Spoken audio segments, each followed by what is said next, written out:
Hola, buenas noches. Estamos aquí en nuestra última estación de este ciclo de charlas. Yo diría que es un viaje, así me lo he tomado yo y por algo esta le he bautizado el viaje de regreso a casa. Es una de las charlas más especiales porque es de un autor al que quiero mucho, es un autor de acá de Medellín. Hemos ido por todas partes del mundo con diferentes autores viajeros y hoy vamos a hablar de Arturo Echeverry Mejía. Arturo Echeverry, aquí se los presento. Ese es él más o menos en sus años 40, digamos. Me atrevería a decir quizá 35, no sé, es al cálculo. Arturo realmente murió muy joven, 45 años, pero hizo muchas cosas y además escribió, pienso yo, también una cantidad de cosas buenas. Y entre ellas está la novela Antares, que es una novela muy particular, que la pueden encontrar en estos libros que les estoy mostrando acá en la pantalla, a ver si los podemos ver acá un poco más grandes. Eh, estos dos tomitos de la colección de autores antioqueños, tienen las obras completas, menos Esteban Gamborena, menos una, de Arturo Echeverry Mejía. Es una edición de los 90, del 94. Pues para conseguirlos es difícil realmente, pero bueno, un viajecito por ahí al centro o a librerías de segundas o de viejo, probablemente se consigan. No es nada, no es nada difícil. Esta charla se la quiero dedicar especialmente a Elkin Restrepo. Elkin fue el que me presentó a este autor y el quien ha sido pues mi mentor y mi maestro en esto de la escritura y el que me impulsó también a escribir sobre Arturo y a leerlo y a inspirarme en él. Bueno, entonces, resulta que Arturo nació en el 1919, y él nació en Río Negro, creció en Río Negro. Muy joven, a los 16 años más o menos creo, se fue para el ejército. En el ejército, eso lo cuenta él en su novela de juventud, una novela que se llama Belchite, que es de hecho un barrio también de Río Negro, ahí fue donde él creció. Esa novela yo la recomiendo mucho porque es una novela de testimonio y es una novela que en su momento fue rechazada por Alberto Aguirre. Él era muy amigo de Alberto Aguirre, eran de tertulia, y él le pasó esa novela a Alberto y Alberto le dijo, no, esto no es una novela, esto no, se la devolvió. Y en parte por eso le he puesto yo tanto cuidado, porque las cosas que en una época no gustan mucho, después es probable que en otras sí. Y yo pienso que en esta época Belchite se ha crecido porque es una novela más transparente, más de testimonio en primera persona, que quizá no era tan, no, por lo menos en Colombia en esos años 60 se pedía más la novela de personaje inventado y toda la cosa, más ficción directamente. En cambio, esta que se acercaba un poquito más a la realidad, pues se le miraba con desconfianza. Pero en el tiempo que estamos viviendo, en el que la proporción de la relación entre realidad y ficción ha cambiado, esa novela se ha crecido, tanto como Antares, que es la novela que vamos hoy a tratar. Inclusive Antares no fue rechazada por un editor, sino mira de alguna manera por encima del hombro y con cierta desconfianza por el mismo Arturo. Eh, ¿Por qué? Porque él consideraba que él se había precipitado a escribir esa novela. Enseguida van a entender un poco más de todo esto cuando hablemos del viaje y cuando leamos pedazos de la novela. Pero no, yo creo que es una novela muy buena y que, al igual que Belchite, que son dos novelas que quizá el autor no tenía en alta estima ni sus editores del momento, pues con el tiempo han envejecido bien y se han crecido. Yo por eso aconsejo empezar la obra de este autor por esas dos novelas, porque cuando se llega después a la novela de violencia, de la época de la violencia, mucho más conocida, que es Marea de Ratas, uno ya llega distinto. No llega desde lo social, sino desde lo humano. Y eso es algo que yo expongo en un escrito que les voy a dejar ahí en el chat, mm, sobre Arturo Echeverry, en el cual propongo eso, invitando a su lectura. También ahí mismo en el chat les van a poner el texto completo que escribiera Gonzalo Arango sobre Arturo Echeverry en el momento de su muerte. Ellos eran muy amigos, eran parte también de, digamos, de tertulias y de los andares literarios urbanos de Arturo cuando venía a Medellín. Eh, También se los vamos a dejar ahí en el chat.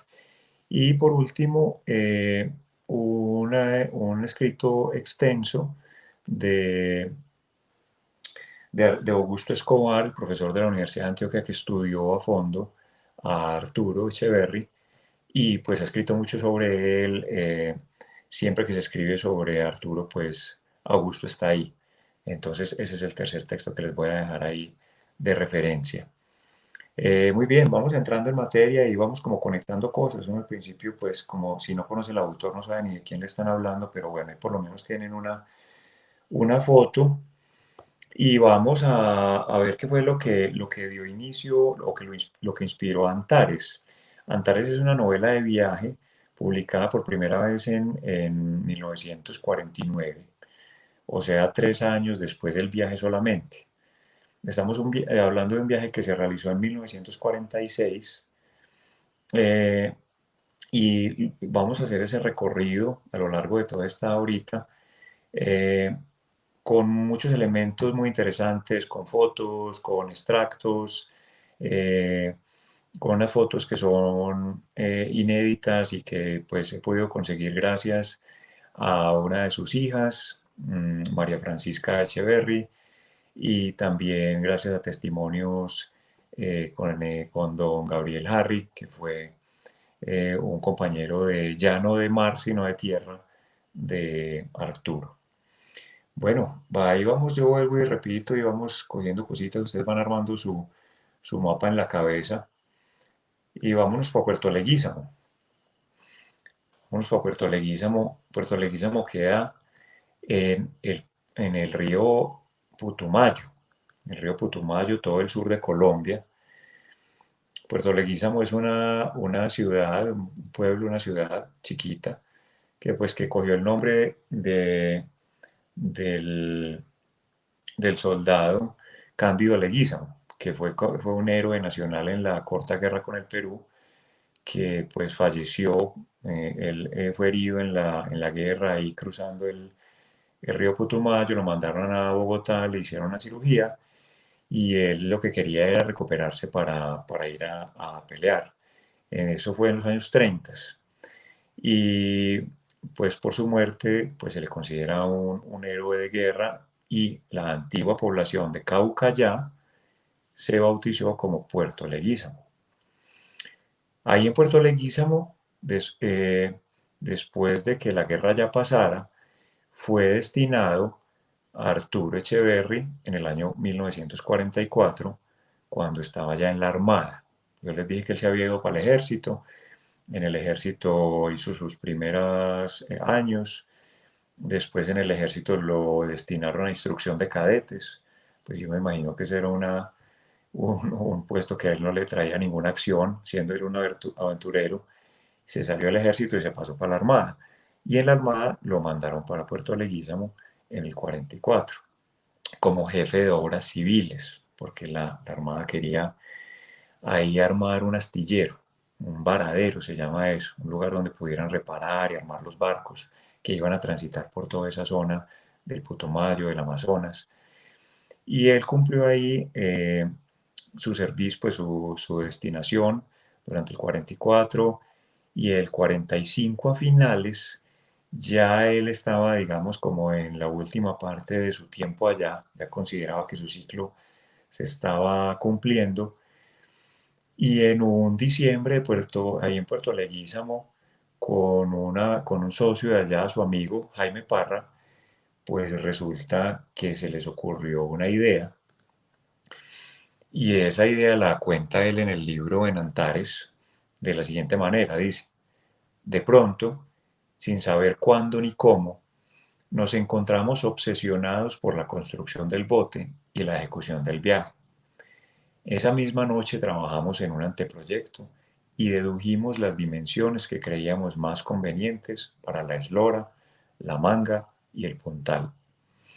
Ninguno de los dos sabe en verdad de quién fue la idea de realizar este proyecto a vela en una embarcación hecha con nuestras manos.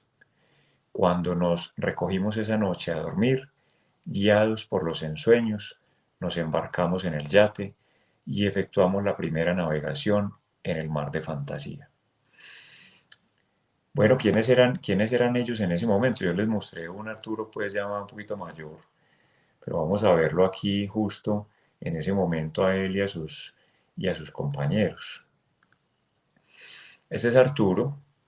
Arturo cuando estaba ya tenía 27 años. Cuando estaba pues ahí en Puerto Leguízamo, no quiero decir que esa foto sea exactamente cuando tenía 27 años. Esta es una de las fotos también pues tomada del original, del archivo familiar.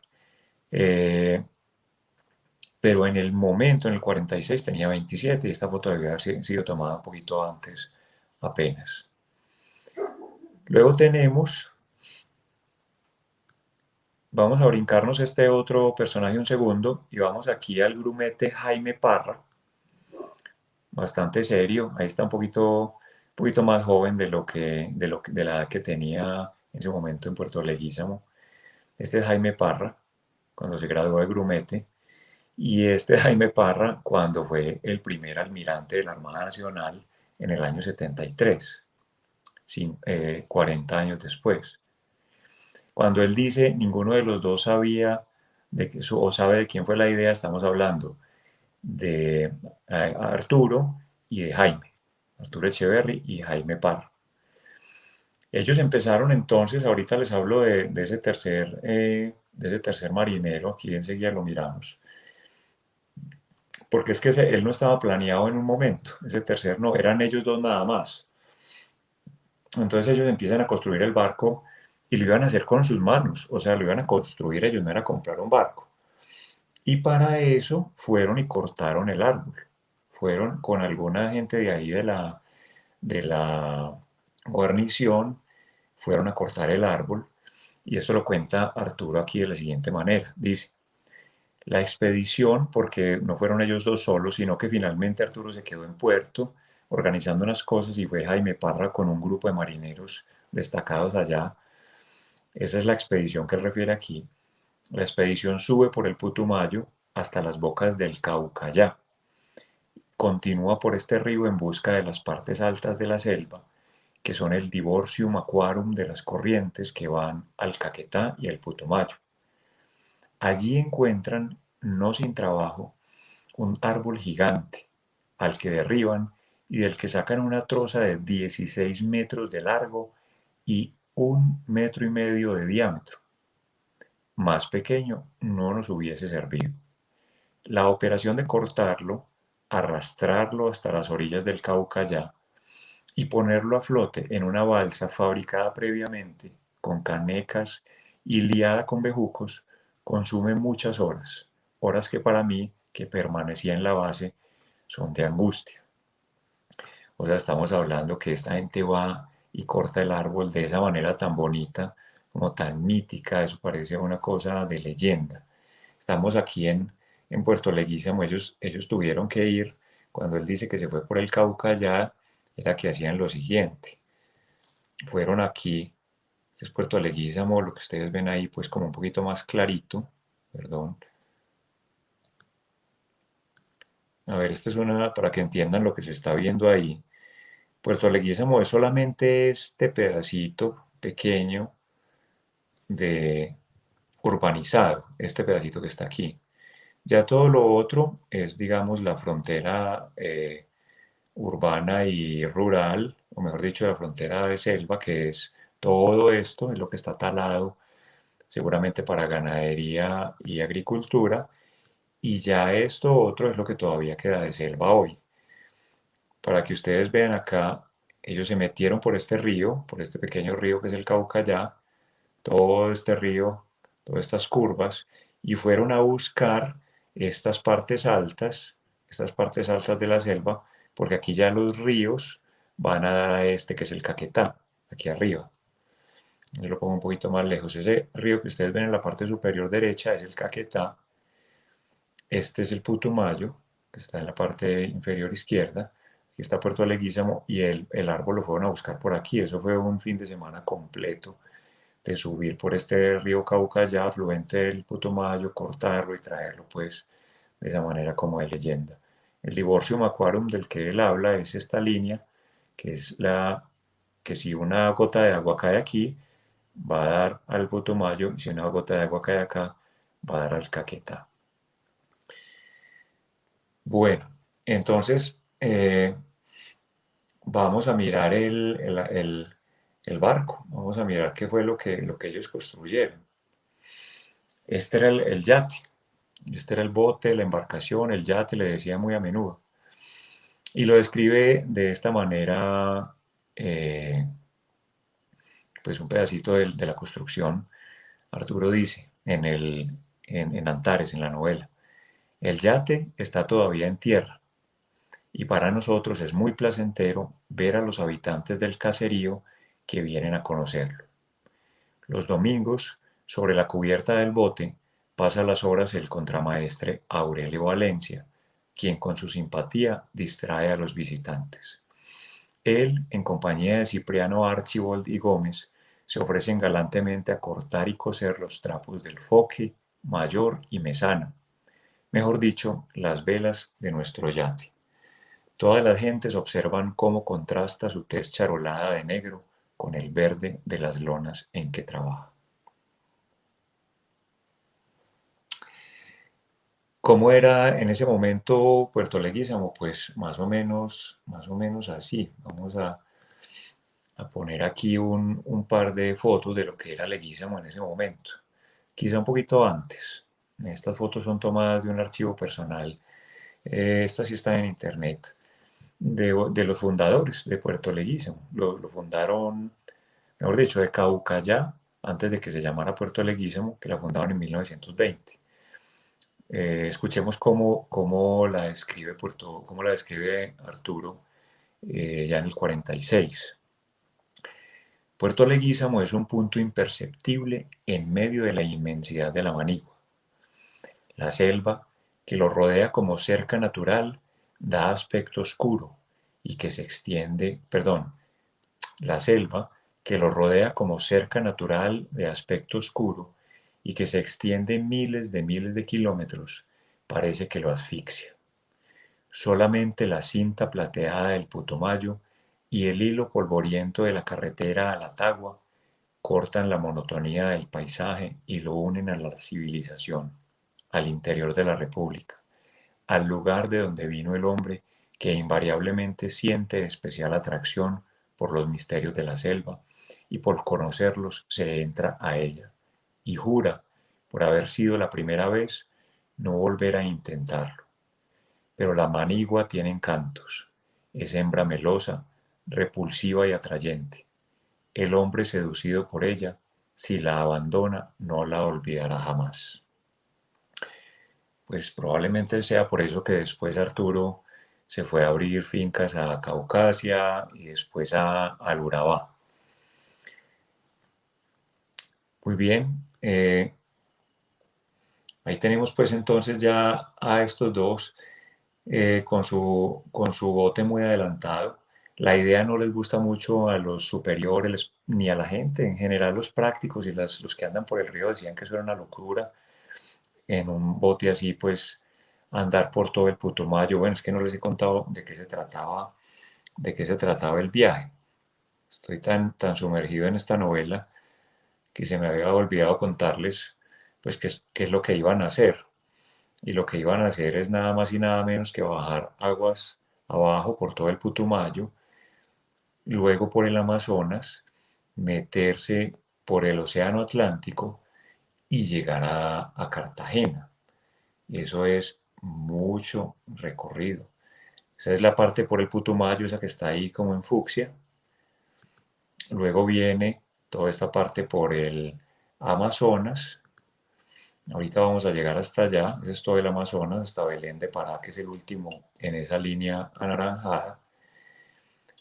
Luego siguen por el Atlántico hasta subiendo hacia el norte, noroeste. Pasan por las islas, Trinidad, Tobago, etcétera, porque vamos a ver luego. Tocan en Venezuela, tocan en La Guaira y finalmente llegan a Santa Marta y a Cartagena. Esa es toda la vuelta que ellos iban a hacer. Entonces, pues imagínense metidos en el año 46 en Puerto Leguízamo tratando de sacar de un árbol gigantesco un yate construido por ellos, haciendo velas con trapos que hay ahí, con la única tela que se puede conseguir allá. Y pues hacer todo eso, eso es de locos. Eso, la gente dice que eso no se va a poder y tampoco les gusta mucho a los superiores, tanto que les conceden vacaciones de 3 meses, pero sin pagarles, eso sí. Entonces, bueno, ahí se ve pues el apoyo que en un momento tuvieron. Después las cosas van a cambiar, ya miraremos eso. Volvamos aquí entonces al principio, porque pues si ellos estaban construyendo ese viaje, ese bote, perdón, y resulta que se encuentran con el primer problema, y es que a Parra lo llaman de Cartagena, y Parra se tiene que ir para Cartagena, y no sabe cuándo va a volver. Y entonces el viaje casi que hay que abortarlo pues antes de que nazca. Entonces es muy bonito porque ellos se mandan telegramas y bueno, cuando vienes, si vienes, si va a haber viaje, no va a haber viaje, eso es una cosa pues como esa incertidumbre desde el principio. Incluso eh, aquí está, como lo cuenta él en la novela, dice, Jaime, desde Cartagena nada me informa. En realidad no tiene noticias importantes que anunciarme. El Putumayo viene ya con aguas altas. Es la época prudente de iniciar la travesía. Debemos aprovechar el invierno para recorrer los 1800 kilómetros que hay de Leguízamo hasta la desembocadura del Putumayo. 1, 2, 3 pies sube el nivel del agua sobre las carrileras del paradero. Tengo que aprovechar esta ocasión, pues no puedo correr el riesgo de que el slip se quede seco. Un miércoles en la mañana, en el mayor silencio y con muy pocos presentes, rueda el Antares hasta encontrar las aguas grises del Putumayo. Es un momento de expectativa. Si la línea de flotación coincide perfectamente con el nivel del agua, tendré la prueba suficiente de que los cálculos han sido bien ejecutados y de que los trabajos están en regla. Al principio, el yate se desliza lentamente. Después la gravedad lo acelera a medida que desciende y por último la obra viva se esconde en las aguas del Putumayo. Con la fuerza de la caída y con su propio peso, el Antares clava la proa, levanta la popa, se balancea. Esto se llama en lenguaje técnico el saludo y es un buen augurio. Un instante después, el Antares se estabiliza. Lo veo pequeño, reducido. Estoy acostumbrado a observarlo sobre la tierra. Ahora que navega, se achica ante mis ojos. La línea de flotación coincide con el nivel del agua. Aquel día, la estación radiotelegráfica transmite el siguiente mensaje para Cartagena. Comillas. Desde hoy estoy a flote. Urgentemente espérote. Salúdote, Antares. Cierra comillas. Y al día siguiente de Cartagena se recibió, abre comillas, felicítote. Sobre tu cubierta haré viaje tengo proyectado. Pronto sea. Salúdome a Arturo, subteniente Jaime Parra, cierra comillas. Entonces Parra por fin sabe que si viene, y ahí es donde se aparece con el tercer tripulante, que es, eh, que es este segundo personaje, que es Agustín Smith Cerruti. Y ya tenemos casi toda la tripulación. También agradezco a Andrés Smith, nieto de Agustín Smith, que me facilitó esta fotografía. Entonces, bueno, esos son tres, pero necesitaban alguien más, alguien que se encargara de lo que llaman ellos rancho. Y para eso hicieron pues preguntaron a todo el mundo, a todos los soldados, a todos los que estaban allá y nadie quería, todo el mundo sacaba una disculpa. Y se vino a apuntar al viaje un muchacho de Fusagasugá, no tenía idea del mar, nunca lo había visto, pero era pues, era soldado de la Armada. Muchas veces los soldados de la Armada pues no quiere decir que estén siempre en el mar. Muchos de ellos son destinados a ríos y muchos de ellos están en guarniciones pues que no necesariamente navegan. Y este joven fue Bartolomé Cagua. Ese nombre muy indígena, muy descendiente de indígenas. Desafortunadamente no pude encontrar una foto de él en internet y pues tampoco contactar mucho menos a sus descendientes y a él mismo, pues incluso si viviera, él estaba un poquito más joven que ellos cuando se embarcó. Él era el encargado de cocinar, no tenía ni idea de cocinar, pero ahí fue aprendiendo en el viaje. Y un cuarto tripulante era Jack, un perrito que, que era de Arturo y pues que no fue capaz de dejarlo, entonces lo montó también ahí en el bote y bueno, ahí están ya pues todos los tripulantes. Zarpan el 19 de mayo del 46. Eh, Aquí está el zarpe en la bitácora. Esta bitácora también se conserva en el archivo familiar. Mm, Agradezco pues que me hayan mandado algunas fotos. Esta es una maravillosa que me mandaron del principio. ¿Qué es una bitácora de viaje en un barco? Es un libro donde se tiene que apuntar absolutamente todo lo que sucede en todos los momentos del día. Cada marinero recibe su cuarto de guardia o recibe su guardia y él tiene que recibir esa bitácora, leer lo que está escrito ahí, el resumen de lo que pasó en la guardia anterior, firmar, decir que recibe a conformidad y empezar a anotar las cosas que empieza a hacer. Este es el inicio de la bitácora de viaje original que se hizo ahí, escrita en el bote, en el yate, durante todo el viaje. Esta es la primera de las anotaciones. Dice, fecha 18 de mayo de 1946, 8 de la mañana. Se procede a completar los preparativos para el zarpe. El zarpe, zarpar, salir, ese es en el lenguaje marinero. 12 del día, almuerzo de despedida a bordo de la ARC Bogotá. Todos los barcos de la Armada empiezan por ese ARC y es Armada República de Colombia y luego viene el nombre. Esa fue la despedida y luego al otro día, el 19 de mayo de 1946, a las 7 de la mañana, dice, se continúan los preparativos para el zarpe. 10 a.m. llegan de la Tagua, que es la población que vive ahí cerquita, que queda ahí cerquita, los víveres y el combustible.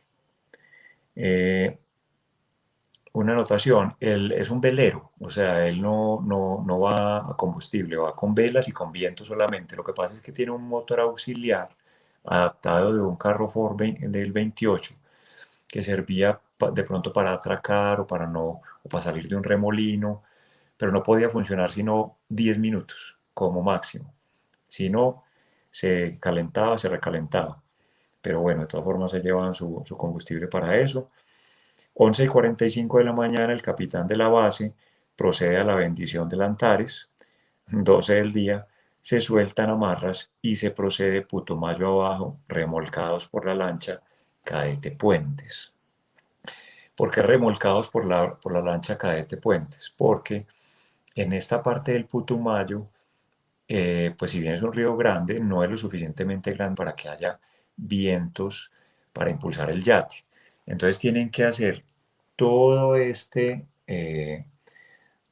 toda esta parte de Puerto Leguízamo hasta San Antonio de Izá, que es esta línea fucsia que está acá, es decir, toda la línea fucsia, o sea, desde Puerto Leguízamo, todo el Putumayo, que es esta línea aquí amarilla, que es la frontera de Colombia con el Perú, todo esto, cruzar acá por esta partecita, por este cierrecito de, del Amazonas, aquí sigue el Putumayo y aquí ya estamos en Brasil, todo esto es fuera de Colombia y aquí desemboca el Putumayo al Amazonas, que es este que viene por aquí. Este es el Amazonas, perdón, es este que pasa por Iquitos, viene aquí Amazonas, pasa por Leticia, sigue por Brasil y aquí se encuentra con el Putumayo, con el río Putumayo, en la población de Santo Antonio de Izá, o San Antonio de Izá en español, y hasta ahí van ellos remolcados. Él decía que no lo hubieran podido hacer si no había agua, o sea, ni siquiera habían podido hacerlo remolcados, porque las lanchas que van por el Putumayo o los botes tienen que tener un calado muy pequeño. Un calado es lo que va de la línea de flotación hasta la parte de la quilla abajo. Tiene que ser muy pandito porque no solamente cuando está en invierno pueden pasar por ahí los barcos, sino el Putumayo es ancho, pero es más bien pando. Entonces, ya subiendo las aguas podían transitar, pero de todas maneras tenían que ir amarrados a otros, o sea, remolcados porque no había viento que los llevara, ni una deriva, que es la corriente, suficientemente potente para irse con la deriva. Entonces, todo eso es ahí a remolque, 1500 kilómetros. Pues calculen, o sea, de Medellín a Bogotá por carretera hay 400 kilómetros. Esto es 1500 ahí remolcados, en eso se les van un par de semanas, van parando y van contando las historias que van sucediendo ahí en, que van sucediendo pues en el camino. Ahí conoce Arturo a Carlos Loaiza. Carlos Loaiza, uno de los caucheros pues más temidos, ya viejo y ya mayor, pero todavía una leyenda pues nefasta para todo lo que fue ese exterminio indígena hasta los años 20, 30 en el sur de Colombia, a razón pues de la explotación del caucho, la caza arana y en fin, toda esa historia.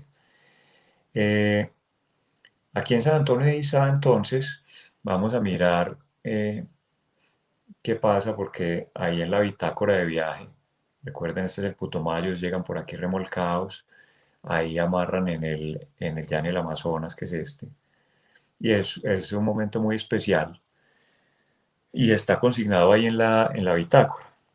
En la bitácora dice, no es el texto que está ahí, sino el manuscrito, ese lo voy a leer aquí aparte, dice fecha 8 de junio, 5 de la mañana, atracamos a Sao Antonio de Izá, literalmente lo ponen así en portugués, sobre la desembocadura del río Putumayo en el Amazonas. 7 de la mañana soltamos el remolque y nos amarramos a puerto. 10 de la mañana zarpa la Mariscal Cáceres, que es una embarcación peruana que está ahí, de quienes se hicieron muy amigos, y dice también en la bitácora de viaje que llevan 1590 kilómetros recorridos. Imagínense una cantidad de tiempo, todo el tiempo ahí amarrados a otra lancha.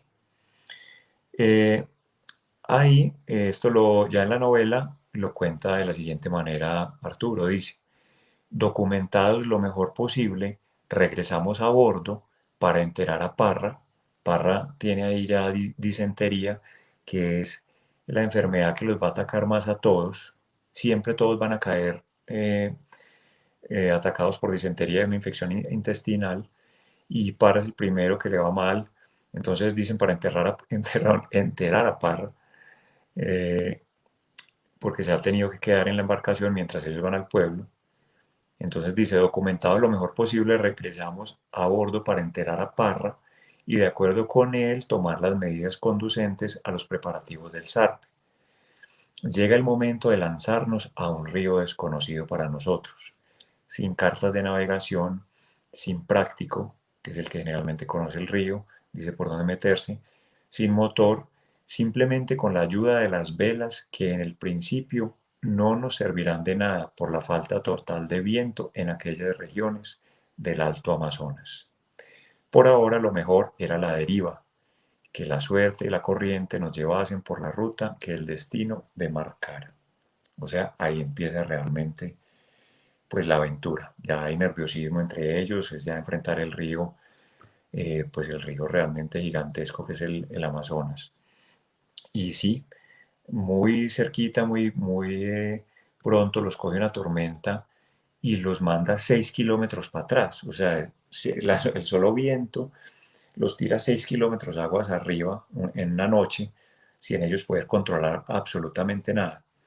Cosas de ese estilo, pues son las que les esperan ahí en el Amazonas. Luego sigue la ruta Izá-Santarén. Acá se las muestro.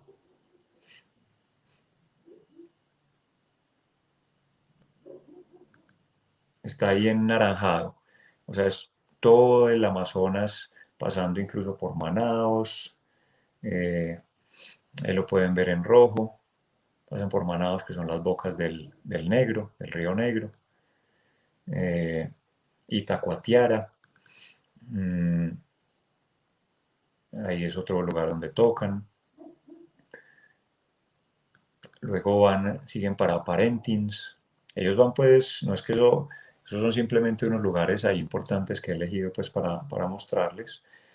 En Parentins nos cuentan también una cosa muy, muy, muy curiosa, muy simpática. Ahí llegan el 22 de junio. Recuerden que ellos han arrancado el 19 de mayo. Dicen, estamos amarrados a 3 kilómetros arriba de Parentins porque creen que no van a ser capaces de parar en el puerto. Entonces paran antes. Ellos tienen muy poquito dominio de la embarcación. Paran antes, van, consiguen una lancha, vienen y lo recogen, se amarran a la lancha y ahí sí van al muelle de Parentins. Y entonces aquí cuenta Arturo en la novela lo que ocurre ahí en el puerto. Dice, reunido en los muelles está el pueblo, un pueblo ávido de conocer aquella extraña embarcación sobre la que circulan los más variados rumores. Parentins es una ciudad dedicada a la explotación del yute y de escabulla y de la esencia de palo de rosa, y su puerto está acostumbrado a recibir 2 o 3 buques diarios, por lo regular de alto bordo, pero es la primera vez en su historia que una embarcación del tipo de la nuestra atraca en su malecón. Propiamente no es la configuración extraña del yate ni el tamaño exagerado del mástil, es el aspecto de la tripulación, las raras versiones que giran sobre ella y la aparente e inexplicable finalidad del viaje, lo que incita hacia el Antares esa romería interminable de hombres, mujeres y niños. Al principio contestamos con cortesía las preguntas de los visitantes, pero más tarde la constante repetición de la historia adquiere un carácter insoportable, razón que nos induce a mostrarnos como poco conocedores del portugués. A causa de esto, ciertos individuos, de aquellos que nunca faltan en ningún lugar poblado, noveleros por naturaleza y medianamente enterados, se transforman en nuestros voceros y con los nuevos visitantes inician aglomeraciones, en las cuales satisfacen a sus oyentes con explicaciones dadas muy a su modo y donde no escasean suposiciones fantásticas emitidas como hechos verdaderos con el fin de no perder autoridad ante sus ingenuos escuchas.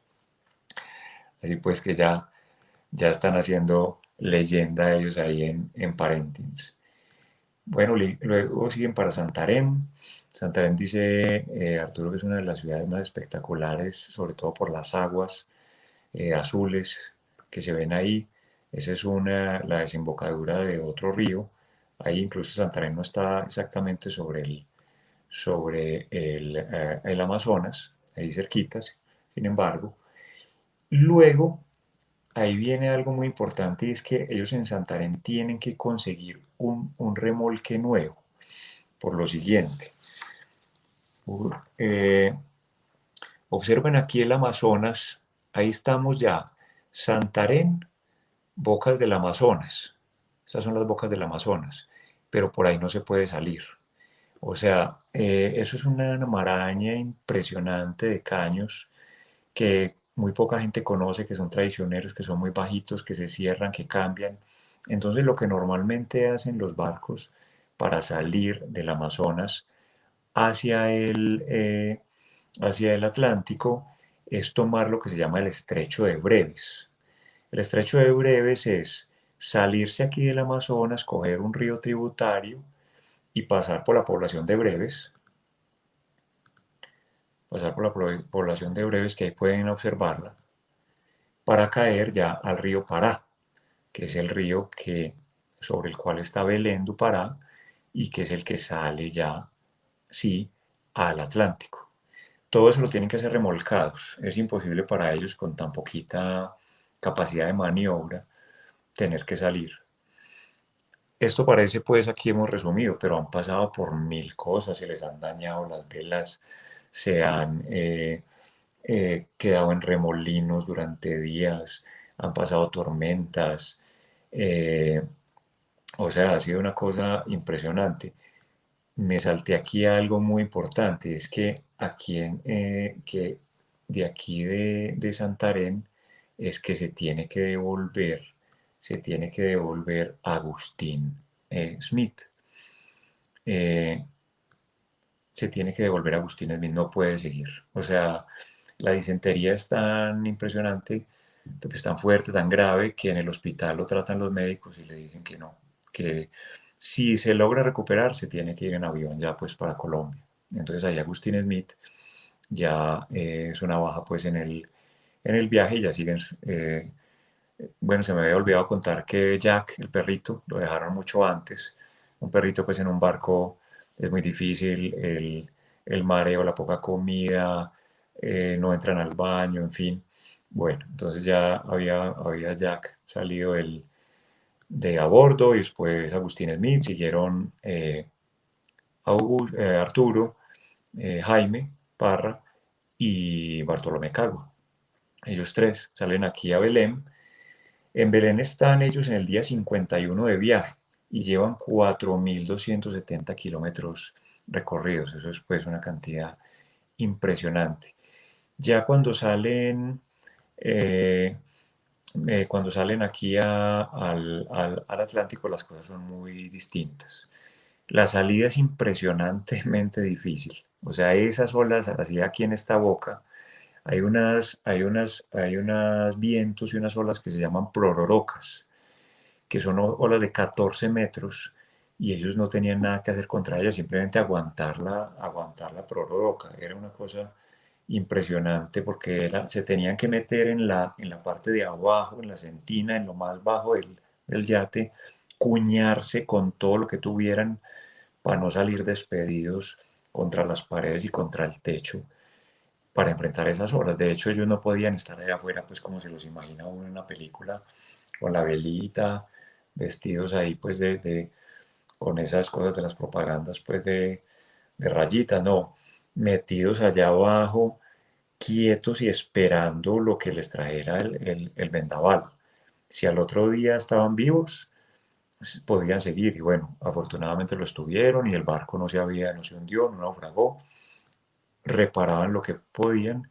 En este caso, pues ya cogieron aquí la parte del Atlántico, andaba muy rápido. Ahí el viento los favorecía, la corriente de viento va subiendo por ahí por todo Sudamérica en ese sentido. Aquí hay una anotación muy simpática en Isla del Diablo frente a la Guayana Francesa. muy simpática, no, muy bonita. Y ellos ya como han enfrentado, o sea, es una definición de lo que es el marinero, pero el marinero como ellos, el marinero ancestral. Vamos a leerla. Dice, lejos, muy lejos se divisa un buque. Sus chimeneas destacan en el horizonte y con el cielo se confunde el humo gris y espejo de sus hogares, y espeso de sus hogares. Se acerca porque navega en ruta contraria a la de nuestro bote. Es un buque tan grande que las espumas blanquecinas de las crestas de las olas apenas besan las gateras y sus anclas. Pero los hombres que allí navegan no son marineros. Son máquinas que a su vez manejan otras máquinas y hacen del mar un esclavo dócil y apacible. Ellos caminan el océano tras un fin que es el puerto. Son persistentes como abejas obreras, obedientes a un capitán que todo lo tiene calculado y maldice y reniega cuando el temporal o la tormenta le restan horas. Nosotros vivimos el fin navegando. El mar nos roba la voluntad, nos roba la ruta, nos hace contemplativos y cuando el temporal se avecina, rezamos porque Él trae la muerte. Para ellos, los hombres del casco metálico, la mar no es excitante ni sensual, es mujer dócil, sin reacciones, sin temperamento, que para cumplir un cometido se entrega como la bien pagada, fácil, apacible, obediente y sin lucha. El gigantesco casco negruzco, enchapado en algas y con un corazón de acero, es aislante seguro entre los hombres y la masa salobre. Róbales todo poder de asimilación y suprímeles la capacidad sensitiva para captar las reacciones de esa mar que a veces es tormentosa y otras apacible. Los hombres que en él navegan no temen más que los escollos y a llegar tarde al próximo puerto. Para nosotros, la mar es hembra indómita, coqueta, cruel y enigmática. Se nos presenta desnuda con sus ondas verdes y mansas de la calma, se viste de olas erectas y juguetonas, excitada por el vientecillo fresco de una tarde veraneal, y luego con la tempestad se viene aniquilante, cruel y agobiadora como brote emocional de sus pasiones tormentosas. A esos hombres que navegan en el casco de acero los conduce el aceite crudo o el carbón de piedra, con una regularidad cronométrica. Su capitán conoce de antemano los días, las horas y los minutos de la próxima llegada a puerto. A nosotros nos guían las olas, el viento, el azar y nuestros propios brazos. La llegada a puerto es indecisa y circunstancial. Ellos navegan el mar esclavo del siglo XX y lo moldean a sus designios. Nosotros, al contrario, somos esclavos del mar, de la masa potente, salobre y brutal de los siglos idos. ¿Cómo les parece pues esa definición y ese homenaje pues a los marineros de todos los tiempos finalmente? Esta otra manera de navegar es algo mucho más reciente, siglo XX y XXI o por deporte. Esto es un verdadero homenaje, no solamente el que hace ahí con las palabras, sino el viaje en sí. Bueno, vamos a mirar aquí rápidamente. Bueno, un pedacito, aquí tengo, me está acabando el tiempo, entonces vamos un poquito más rápido acá. Aquí en la bitácora hay dos momentos en los cuales ellos ponen las coordenadas. Esas coordenadas las, las he puesto por aquí. Las he puesto por aquí, se las mete a uno ahí al Google Earth y se las da. Eso es lo que hacían ellos en un día típico de mar, ese pedacito que está ahí. El 31 de julio estaban en estas coordenadas, el 1 de agosto estaban en estas. Ahí habían andado en ese día 70 millas, o sea, 115 kilómetros en un solo día completo, pues día y noche, en esas 24 horas, porque ellos pues obviamente andaban día y noche. 115 kilómetros, un montón. Y así anduvieron toda esta parte del Caribe, pasan entre Trinidad y Tobago, pasan por todas esas islas, paran en La Guaira, ahí en Venezuela. Bueno, vamos a que avanzar un poquito más rápido como ellos en el mar, en La Guaira. Aquí están otras fotos, aquí aparecen otras fotos, hay algunas fotos que las tomé de los libros, en los libros hay unas poquitas fotos, en esos libros que les mostré al principio, este está ahí, Arturo Echeverry sobre el barco Antares, cerca de La Guaira. No había otro momento pues en que tuvieran cámaras, entonces solo las tenemos al principio de las fotos y al final. Ahí en La Guaira pues llegan, parrandean ahí un poquito en el puerto, incluso pues pasan haciendo como unas, chicaneando ahí con las velas y todo, ya muy bien vestidos, a unas amigas que tienen en la costa, y ya suben por aquí de Curazao, pasan cerquita a Curazao, eh, La Guajira, y acá en el Riohacha pues ya van muy cerquita de alcanzarlos, coge un temporal impresionante, un vendaval, uno de los más grandes que tuvieron, eh, ahí justo al frente de Riohacha, dicen ellos. Es un huracán que es la última lecturita que les tengo aquí. Aquí se las leo, dice, el mar se sume en las sombras de la noche y continúa castigando despiadadamente el Antares, que sin gobierno y desmantelado es víctima pasiva de su furia. El viento huracanado ha convertido la superficie de las aguas en una rugiente masa espasmódica a cuyo capricho se entrega el Antares, y nosotros sufrimos en su interior los bruscos balances y rápidas caídas. Ya no es aquel rítmico movimiento del bote que navega proa a la ola y se defiende de la embestida. Son sacudidas imprevistas y difíciles de contrarrestar que convierten las literas en verdaderas catapultas, lo cual nos obliga a acostarnos en las tablas del fondo, cuñados con los sacos de arena que sirven de lastre. Bueno, eso estaba acá, pero igual lo tenían que hacer allá en las prororocas de la salida por el de Belén por el río Pará. Esa es tan fuerte que les quiebra el mástil, les quiebra el mástil principal, de donde está la vela principal, y solo les queda la vela de mesana, que es una velita chiquita secundaria, y con ese trapito logran tocar en Santa Marta. Eh, Difícil siempre la llegada a puerto, tienen que hacer señas y todo, porque ellos no tienen gobierno casi sobre el bote, y mucho menos en este pues que ya les rompió el mástil y la vela, y la vela principal. Ahí llegan entonces a Santa Marta. Aquí está Nelly Parra. Aquí está la foto que sale en el libro. Este es un detalle tomado de la original. Este que está aquí a la izquierda es Parra. Este que está aquí a la derecha es Arturo. Ahí simplemente está pues la llegada también en la bitácora de cuando llegan. Hasta allá han recorrido 4.558 millas, que son 3.700, perdón, 7.175 kilómetros. O sea, no les falta sino llegar a Cartagena, que es ahí un poquito más. Ellos en Santa Marta arreglan el barco, se organizan, porque ya lo están esperando pues en Cartagena como con bombos y platillos y con homenajes y todo, entonces ya se organizan, se visten bien y todo para llegar ahí pues a Cartagena ya bien vestidos. Aquí ya los remolcan para llegar a puerto, ahí están organizando el gallardeta y todo para izarlo, que es la bandejita chiquita que se pone arriba. Ahí está Arturo en cubierta, ya para llegar ahí a Cartagena pues ya trajeado. Y cuando llegan a Cartagena han recorrido 7.200 kilómetros, que es como hacer una línea recta entre Cartagena y España. Todo eso lo hicieron ellos, dándole la vuelta que les mostré. Todo eso está contado pues en el Antares, en la novela Antares.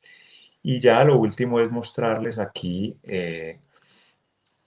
curiosidades, la brújula original, que la guardan pues sus descendientes del Antares, objetos de medición también y de ubicación del buque, el puñal de Arturo de la época, una réplica del yate que la hizo él mismo, este barquito lo hizo él. Observen, como él decía, lo descomunal del mástil en algún momento y eso, porque es que el yate es muy chiquito con respecto al mástil. Este fue el que les quebró el vendaval ahí en Río Hacha. y le rompió toda esta vela. Eso es lo que hay que hacer cuando hacen esas tormentas, es cortar amarras. O sea, lo que hacen es salen con un cuchillo, cortan aquí, cortan acá y cortan acá, porque si a un barco lo coge un vendaval con la vela izada, pues se lo lleva y lo vuelve nada. Entonces la idea es como ofrecerle la menor resistencia posible. Entonces cortó la vela y ya después le rompió mejor dicho, acá no hubo tiempo para cortar la vela y la vela lo que hace es romper el mástil. Ahí está pues el barquito, eh, un poquito más grande, tal cual como a escala, hecho por él. Eh, Le dan la Cruz de Boyacá, de hecho, le dan la Cruz de Boyacá, aquí me faltó mostrarla. Después del modelo, aquí está la Cruz de Boyacá, Laureano Gómez se las da ahí en Bogotá. Jaime Parra sigue su carrera en la Armada, llega a ser el primer almirante, como les conté, en 1973 y después director de la Armada durante 6 años. Luego, eh, Arturo Echeverry, primero Agustín en el 55, Agustín Smith se sale de la Armada, él después se va para Estados Unidos, se va para Venezuela, Estados Unidos, estudia artes liberales, se dedica a escribir, después tiene un revés muy duro y es que se le muere un hijo muy joven, muy niño, y él escribe un libro que se llama El discípulo ansioso, que es este libro que está acá, que hace poco reeditaron La Bruja Rizo, la editorial La Bruja Rizo, su nieto, que es Andrés Smith. Aquí está el libro, lo pueden adquirir ahí en La Bruja Rizo. Eh, Arturo, pues Arturo ya se retira de la Armada ahí mismo que llega, en el 48 ya está fuera de la Armada, se va para Caucasia, en Caucasia tiene finca, luego un almacén en el propio Caucasia, también montó almacén acá en Medellín y luego se fue a sembrar banano a Urabá, siempre un aventurero. En los años 60 se escribió la mayoría de sus novelas, sobre todo las que son más conocidas como Marada de Rata, Bajo Cauca, El hombre de Talara, que quedan muy lejanas de esta Antares escrita en el 49 y que tampoco están, digamos, en ese momento con Belchite, que es la otra que queda por fuera, que son las novelas que yo pienso que en este momento se crecen de Arturo y con las cuales yo recomiendo empezar a leer y de ahí pasar a esas otras que les digo que son más sociales. Esa fue la historia de Antares. No sé si hay alguna pregunta por ahí. De todas formas, nos dan las gracias. Agradezco a ustedes eh, haber estado acá. Aquí termina este viaje. Yo pienso que es un viaje que ya arrancó y que hoy llega pues a puerto. Yo creo que como Arturo, yo también ya paso a tierra. Eh, Agradezco a la universidad por haberme invitado. Yo creo que más que preparar estas charlas, las viví, como viví en su momento la lectura de todos estos escritores muy importantes para mí en mi formación en distintos momentos. Y ahora pues volví a vivir esos viajes. Yo creo que no me equivoco, sí, creo que me obsesioné un poquito con cada uno de estos libros. Mm, y pues espero que con esto haya podido transmitir pues el amor, el cariño, el aprecio que tengo por estos autores, por este género, por la literatura y por una nueva manera pues de presentarla usando estas cosas que ahora nos da el Internet. De nuevo, gracias a todos ustedes, a los que asistieron a muchas de las charlas, quizá a todas hoy, a la familia, a los amigos, que siempre estaban ahí para animarme, para darme ideas. En este caso, de nuevo, a los descendientes de Arturo Echeverry por haberme proporcionado las fotos, a María Francisca especialmente por esa actitud inmediatamente amistosa y abierta para conversar. También, como mencioné ahora, a don Gabriel Harry. Eh, y bueno, espero que ustedes se conviertan en unos entusiastas de todos estos escritores que escriban mucho y que viajen. Un abrazo para todos y nos veremos en otro viaje. Chao, chao.